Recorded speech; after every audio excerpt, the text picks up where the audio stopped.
조용한 시골 마을을 발칵 뒤집은 한 남자의 죽음. 작년에 이제 농사도 잘 됐으니까 이분은 자살을 다른 아무런 이유가 없었어요. 10일 정도 상간에 죽을 준비를 다 했는데 그걸 눈치를 못 챈 거지 사실은. 그가 남긴 유서엔 충격적인 내용이 담겨 있었습니다. 자동차 강매 집단에 속아서 어쩔 수 없이 차를 샀는데 내가 억울해서 못 살겠다. 사람을 극단으로 몰고 가는 협박과 위압. 굉장히 지능적이에요. 카란된 강도입니다. 점점 더 치밀하고 교묘해지는 사기 수법. 억울하고 이래서 잠도 못 자고 거기서 헤어나지 못한 거지. 목숨까지 앗아간 중고차 사기. 그 실체는 무엇일까요? 경찰 조사를 요청하며 스스로 목숨을 끊은 남자. 어떤 사연이 있었던 걸까요? 그가 살던 마을을 찾았습니다. 안 가도 안 가고 혼자 살았어. 아, 그럼 가족들은 그럼 다들 뿔뿔이 흩어져 계신 거예요? 가족 뭐 어머니도 돌아가시고 아버지도 돌아가시고 예. 남동생들하고 뭐 여동생들하고 다 자기네들끼리 살지 뭐. 억울하고 이래서 잠도 못 자고 막 잊어먹어야 되는데 그게 안 되는 거지. 거기서 헤어나지 못한 거지. 뭐 물어보는 것도 겁나. 해관에 2층에 살았는데 방에서도 안 죽고 바깥에서. 거기서 이제 이렇게 주방문 열고 나와가지고 놀랬어. 많이 놀랬지. 마을회관에 보증금을 내고 기거했던 최 씨. 형편은 어려웠지만 누구보다 성실하고 부지런했다고 합니다. 그랬던 그가 자신이 살았던 마을회관에서 차가운 시신으로 발견된 건데요. 가족이 없던 그를 처음 발견한 이는 인근 주민이었습니다. 신고자분이 주민분이었는데요. 그 환자랑 연락이 안 된다고 해서 출동해서 가보니까 현관문 앞에 쓰러져 계셨고 저희 약물중독 의심돼가지고 저 일단은 현장 돌아봤고요. 유서 2장 발견됐고 현장에서 발견된 2장의 유서엔 형제들에게 미안하다는 말뿐 생을 마감하는 구체적인 이유는 없었는데요. 그의 속사정을 알만한 주변인들을 찾아봤습니다. 혹시 님이라고? 네, 취재하고 있어요? 예예예. 그리고 우리 다 동료들끼리 일도 하고 또 농사를 할 적에 작년에 이제 농사도 잘 됐으니까 이제 주업이 농사예요. 그 아저씨. 농사를 지으며 비석을 세우는 석공일도 했다는 최 씨. 일할 적에도 쓰고 이러려고 화물차를 생각하고 있다가 우리는 이제 산악용 이제 사륜차가 있어야 되거든. 사륜차. 그러면 차를 가지고 여기다 일하러 다니고 그랬거든. 그랬던 그가 차를 사고 난 후에 돌연 죽음을 택한 이유는 뭘까요? 그의 사촌 동생을 만날 수 있었습니다. 이게 장례식장으로 갔어. 이제 모셨는데 저녁에 어린 조카들이 이제 해가지고 전화를 다 열어본 거야. 그거를. 그러니까 전화에 그런 유서가 딱 뜬 거야. 사기꾼 중고 사기꾼들한테 이렇게 당해가지고 제가 죽습니다. 최 씨의 휴대전화에서 발견된 또 하나의 유서. 썩은 차량을 대출까지 받아 강매당했다는 내용이었습니다.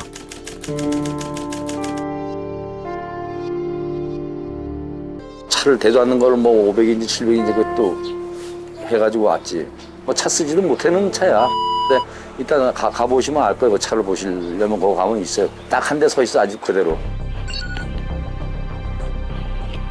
700만 원을 줬다는 최 씨의 차량. 낡고 녹슨 흔적이 역력한 외관. 상태는 심각해 보였습니다. 내부는 어떨까요? 아이고, 네. 다 뜯겨져 나갔고요. 차량 시트도요. 2만 킬로인가요? 20만 킬로? 20만 킬로미터네요. 유서의 내용이 사실이라면 누가 최 씨에게 그런 차를 팔았던 걸까요? 혹시 이 트럭 여기서 판매가 됐는지 그거 좀 여쭤보려고. 저 확인해 봐야 알겠는데. 어떻게 확인 좀... 몇 차 넘버 이게. 혹시 이곳에서 차를 구매했을까요? 휴대번호가 우리한테 판매된 차 아닌데요? 몇 년 거야? 10년. 출고된 지 10년이 넘은 차량. 시세는 어느 정도일지 물어봤습니다. 차량인데 키로수가 많고 차가 막 험하거나 아니면 뭐 300만 원도 되고 400만 원도 되고 이분은 지금 사오신 게 700에 사오셨다고 그러시더라고요. 뭐 이래저래 눈태 차량 사진을 본 업자들마다 이게 무슨 일이냐며 혀를 내두릅니다. 그만큼 뭐 세상들이 어떤지 모르겠지만 그런 많이 쓴 거죠. 그럴 때는 우리까지 같이 싸잡아서 이걸로 들어오는 거예요. 그렇다면 최 씨는 어쩌다 이런 차를 시세보다 2배나 더 주고 사게 된 것일까요? 그 비서 같은 건 사람이 못 들잖아. 그 X들한 차가 산에도 다니는 차예요, 이게. 인천에 그게 올라온 거야, 사진하고. 그게 중고래도 한 7, 8년, 10년 된 거라도 거의 7, 800만 원 가요. 근데 300만 원에 나온 거야. 일감이 늘어나는 봄이 오기 전에 비석을 실어 나를 차가 필요했던 최 씨. 중고차 매매 사이트에 싸게 올라온 트럭을 구매하려고 했는데요. 300만 원을 마련해가지고 여기서 시내버스를 타고 제천 나와서 직행을 타고 인천을 간 거야. 매매업자를 만나러 인천으로 향한 그의 발걸음은 가벼워 보였습니다. 그러나 그 만남이 비극의 시작이 될 줄 몰랐습니다. 차에 태우는 순간에 눈을 가리고 이 문신한 사람들이 양쪽에 앉아가지고 어디를 끌고 갔는지도 모르고 끌려가다시피 도착한 곳. 그들이 보여준 차량은 최 씨가 사이트로 본 그 차가 아니었습니다. 세상에. 이게 가능합니까 이게? 어떡해요. 차량 구매를 거부하자 매매업자들은 무려 8시간이나 최 씨를 감금한 채 협박하고 휴대전화와 신분증까지 빼앗았습니다. 공포와 두려움에 억지로 계약을 할 수밖에 없었는데요. 이걸 엄청 찍었대, 지장을. 거기서 인천선 끌고 왔지. 그 조폭 들이고 강요를 하는데 안 가져올 수 있어. 이거 찍고서. 그러니까 차값은 캐피탈로 지장 찍어가지고 캐피탈 돈을 받고 걔들은 캐피탈의 돈을 받은 거지. 감금과 협박으로 차량을 강매한 그들은 과연 누구일까요? 최 씨는 유서에 수사를 요청하며 그들의 연락처를 남겨뒀습니다. 자동차 지금 판매하고 계신가요? 어떻게 전화하셨죠? 아, 예, 안녕하세요. 여기 MBN 서치팀인데요. 중고차 구매하시고 사기를 당하셨다고 억울하다고 그러시고 지금 자살한 사건 저희가 취재하고 있거든요. 그건 잘 모르겠어요, 저도. 그대로 전화를 끊어버립니다. 혹시 중고차 매매 단지에선 그들의 흔적을 찾을 수 있을까요? 수소문을 해봤지만 유서에 남은 정보만으로 사기단을 찾기란 쉽지 않았습니다.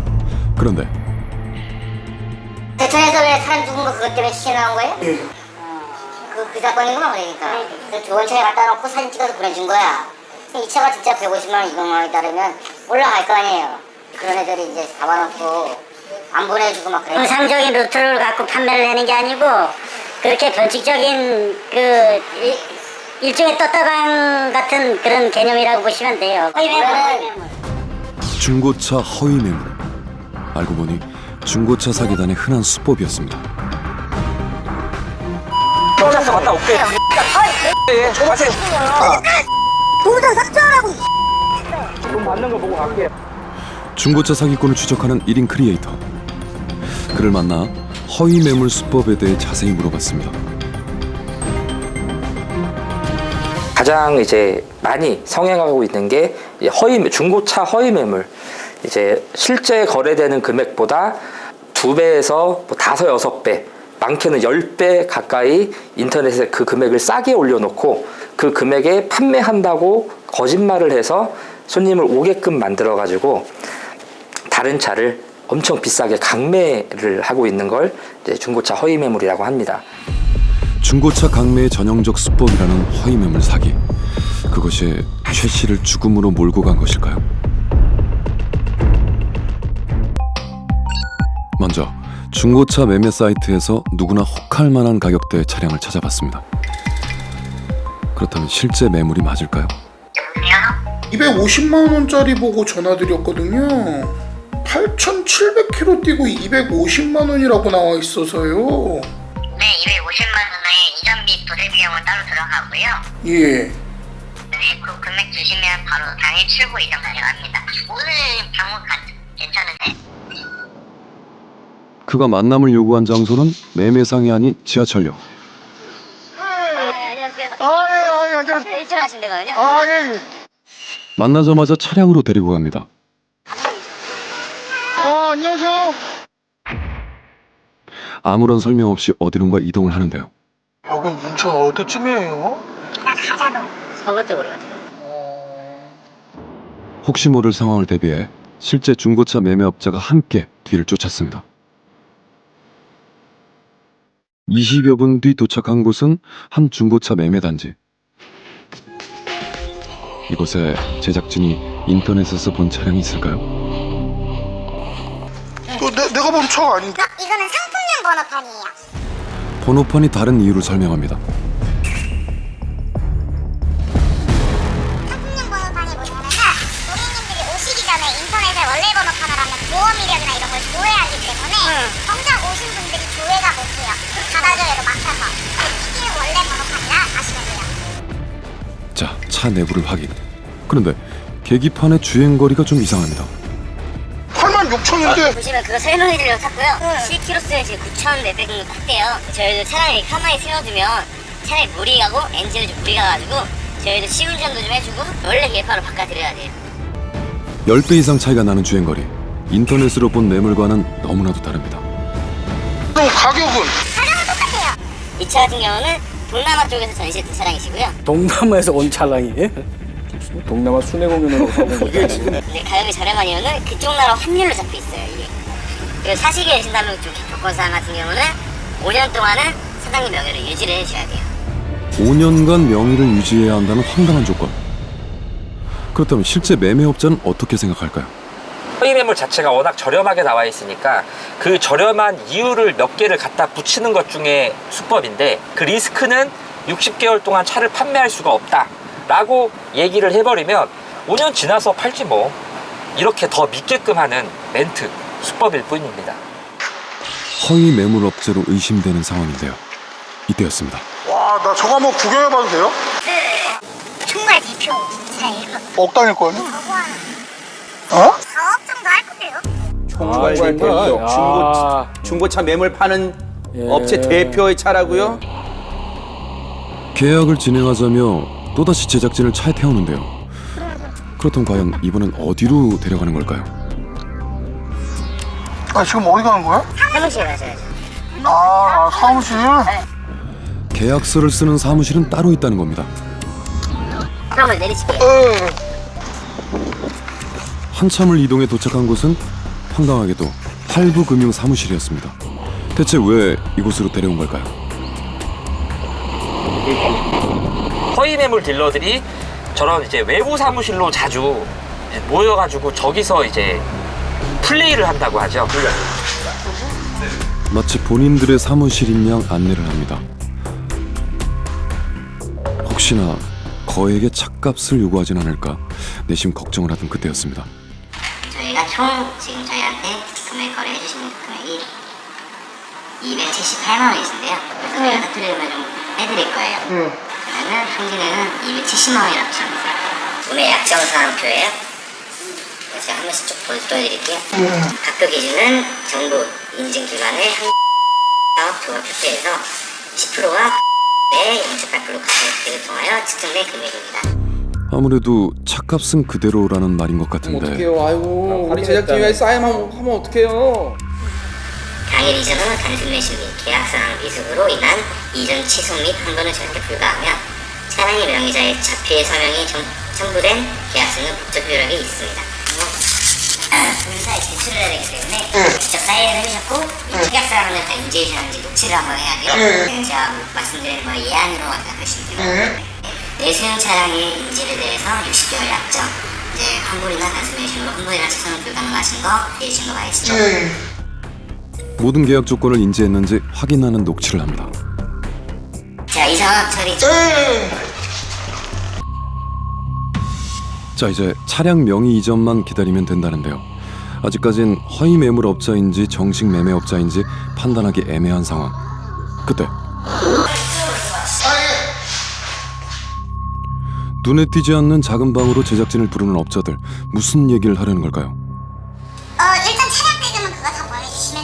이전 이제 계좌번호 선생님한테 가상 계좌로 올 거예요. 그거 넣어주시면 되는 거고 차값을 보내달라고 하더니 이어지는 황당한 이야기. 세금은 다 내셔야 돼요. 세금을 내야 된다고요? 과세라 집 단기별로 두 번씩 나오신다 생각하시면 되시는 거고 그래서 아까 제가 한번 계산 한번 해보시라고 해가지고 형님이 알겠다고 하는데 얼마 정도 나와요? 계산 안 해봤는데. 계산 안 해보세요? 다 인지 한번 해주셨다면서요 아까? 계산 안 해보세요? 소비자가 벌어서 계산해야 되는데 차 대금과 같이 포함하면 2,670만 원을 쓰시는 거예요 차량을. 결국 처음의 차량 가격에서 10배 이상 불어난 상황. 해당 매물의 신차 가격을 알아봤습니다. 신차보다 비싼 신차보다. 아니 이 가격이면은 신차 같죠? 그러니까 제 말은 그냥 그 말이에요 지금. 메리트가 있는 차는 이쪽이야. 일반은 그러니까 본색을 드러낸 그들, 다른 차량을 보여주기 시작합니다. 이거는 어떡하고? 이거는 지금 빨리 이걸 좁혀놔야죠. 취소되면 위약금이 나올 수가 있겠지만 어차피 차를 구매하러 왔잖아요. 그럼 차 필요해 주신 거 아니에요? 차 필요해 주신 거잖아요. 계약 취소에 따른 위약금을 언급하기까지 하는데요. 일산 오토가 이건데 22만 지금.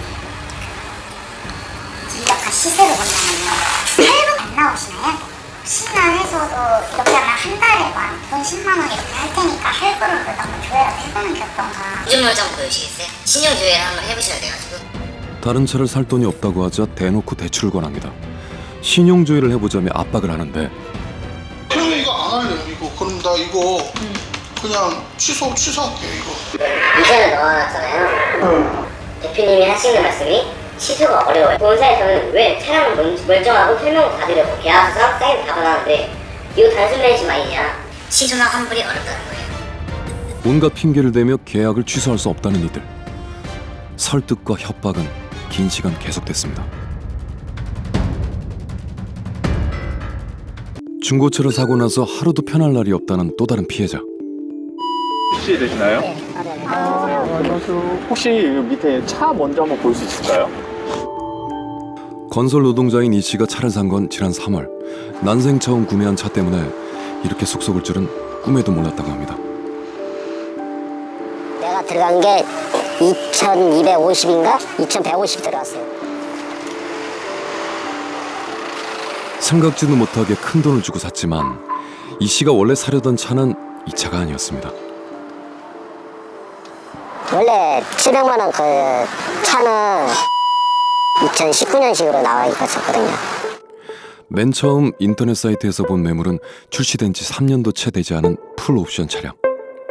이상하리만큼 저렴한 가격에 전화를 걸어 이유를 물어봤고 어떻게 해서 700만 원이냐고 지금 몇 천만 원짜리인데 그랬더니 그 사람이 저한테 이건 전신 모델이기 때문에 차가 싸다고 어디 하자 있는 건 아니냐고 그러니까 하자는 없는 거라고. 차량에 하자가 없다는 말에 구매를 결정했다는 이 씨. 매매업자는 친절히 기차 시간표까지 보내줬습니다. 제가 봤던 사진 그 차하고 똑같은 차종을 이제 보러 갔는데 진짜 뭐 풀옵션이더라고요. 그러니까 저도 혹하죠. 왜냐면 700만 원인데 웬만한 진짜 풀옵션은 다 있으니까요. 여기까진 구매를 미룰 이유가 없었습니다. 그런데 계약서를 쓰자마자 이 씨에게 영상을 하나 보여준 매매업자. 그 영상은 너무나도 충격적이었습니다. 내가 갔던 그 전시장 바로 그 앞에 사거리예요. 그 옆에 주유소 있고. 근데 거기로 하더니 딱 박는 거예요. 그냥 그게 그 동네사람들 왜 이래 하더니만 갖다 그냥 주유소 앞에 박더라고 그냥. 급발진 차량이기 때문에 2달에 한 번씩 검사를 받아야 한다는 것. 안 된다고 그러면 나 못 끌고 간다고 그러니까 급발진인데 이걸 어떻게 가져가냐고. 우리 애들도 태워대고 급분지 뭐 그러면 그건 진짜 힘들다고. 그러니까 그럼 맘대로 하시라고.